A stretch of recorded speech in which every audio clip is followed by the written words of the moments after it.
Најавата за укинување на додатокот за трето дете во форма каква што постоеше изминативе 10 години предизвика силни реакции во јавноста, па дури и најави на социјалните мрежи за така наречено оставање на децата во недела пред владата.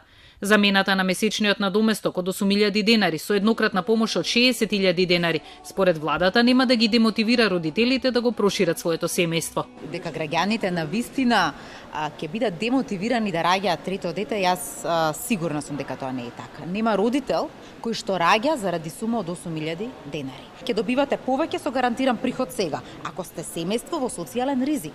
Но ако сте семејство кој што има 200.000 денари, за вас главната мотивација ви е 8.000 денари. Експертите се едногласни дека корисниците на паричната помош нема да бидат оштетени.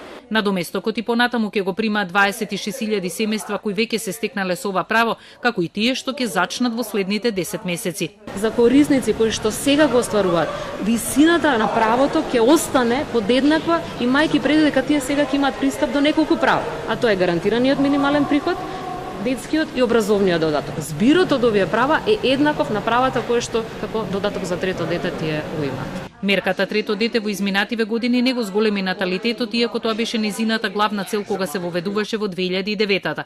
Социолозите се сомневаат дека прирастот дури и ќе продолжи да паѓа. Се сомневаме тоа дека може ќе предизвика некој понатамошен пат на наталитетот, но тоа суштински нема да промени ништо, како и што новите мерки кои се од тој степен палијативни, еднократни, не 20.000, 50.000, колку е не изнесува, дека тоа нема да суштински многу да значи. Реформите во социјалната и детската заштита за кои денеска се одржа јавна расправа според Драги Змијанац од детската амбасада Медјаши нема да ја намала детската сиромаштија, доколку секое ранливо семејство не биде под надзор на социјалните служби, не биде вработен барем еден член од семејството и доколку не се зголеми опатот на децата во градинките. Владата очекува со новата социјална реформа да се извлечат од сиромаштија работоспособните корисници на социјална помош, а сиромаштијата да се намали за околу 0,4%.